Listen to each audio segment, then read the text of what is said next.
I thank that gentleman for his speech, and to continue the debates, I call on the last speaker of the opposition to give her speech.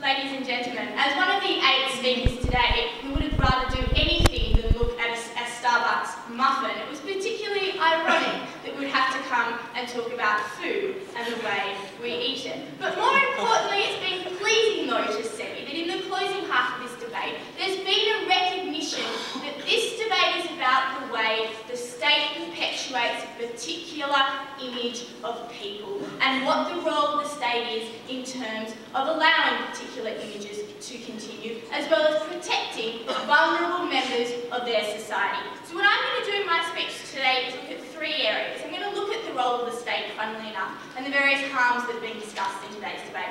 Then I'm going to look at why the internet in particular is different and why we should step in the particular context that this is occurring. And then lastly, look once again at this crazy claim that there are particular benefits for this website. So let's get going, because there's much to get through. We were laying down a challenge from the opening opposition as to why you should ban something that's not inherently illegal. And we said that that was pretty simple. We needed to isolate some harms there. In this debate, the opening half did a good job at looking in terms of at individual harms. But then what we added in our extension is look particularly at society's harms. We said in the first count, ladies and gentlemen, what the opposition never were able to grapple with is why you would let perpetuation or parts of behaviour that perpetuate that disease. They couldn't grapple with the fact, ladies and gentlemen, that anorexia is worse when it's in groups. The whole boarding school mentality, precisely, ladies and gentlemen. But the level of analysis we added on our side of the house was that the internet allowed this to happen in a perfect world, where the person could be anonymous when they got onto the internet, but also then when they got direct access to the sort of network they were looking for. But this fueled the competition, ladies and gentlemen, and we thought it was particularly unhealthy when that didn't have any physical context whatsoever. More than that, ladies and gentlemen, the closing government wanted to say, well, listen, this is mostly a debate about children. If we're talking about individual harms to children, that's an abrogation of parents' rights. That's ridiculous, ladies and gentlemen. That would be an argument for having R-rated movies on at 9 in the morning and just hoping that mum and dad would have the control. No, but the state doesn't allow us to do that. They recognise that children need to be protected. Now, we've never said this is a debate just about children. We're going to go in for the full hoe and say that, ladies and gentlemen, the state can protect all of its citizens in particular cases, but the argument about children is just ridiculous. Then we moved, more importantly, to the idea that Julia and I added, and we said that there were direct social harms here, and this was a debate in terms of how we dealt with objectification.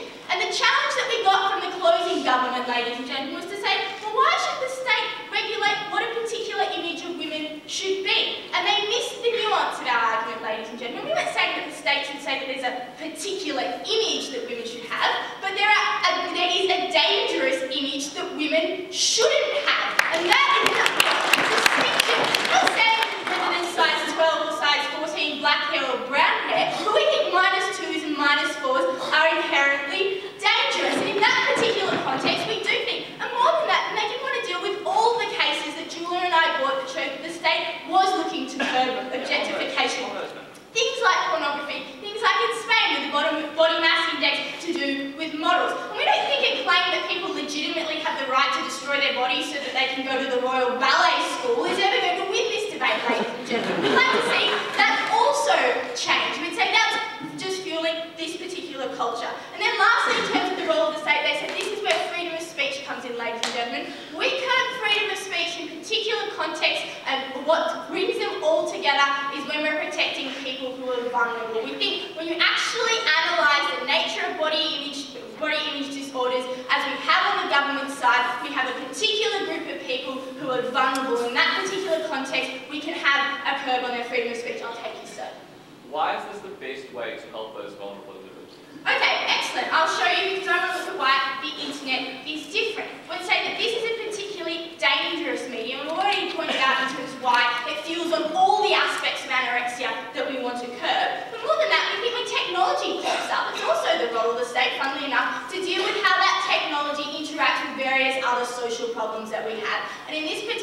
context. We think the internet fuels in a particular way.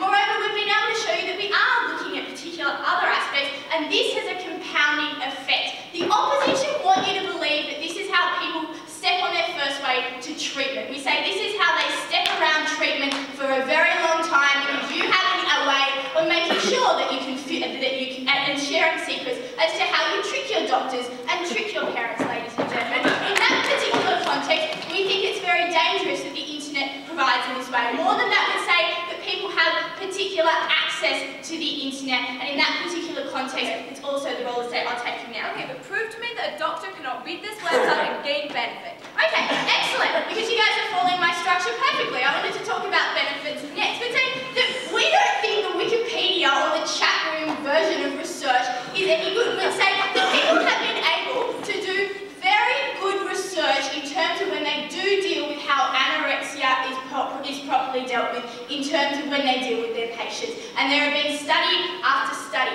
We'd say that you don't go and allow a whole lot of people to continue to harm themselves so that we can get valuable information.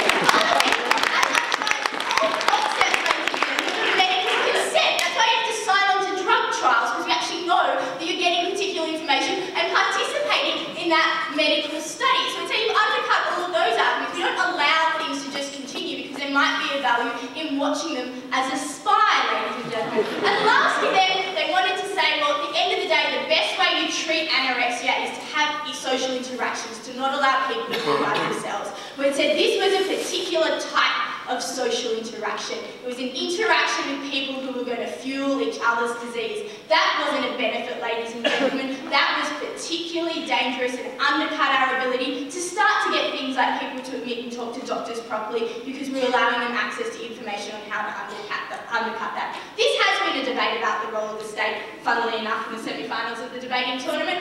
We think that in the role, there's a particular issue here. At closing government, we don't think the state should continue to perpetuate objectification of bodies. We think in that particular context, these websites play a very important, very dangerous role, ladies and gentlemen, perpetuating eating disorders, and with that in mind, we are very proud to propose it.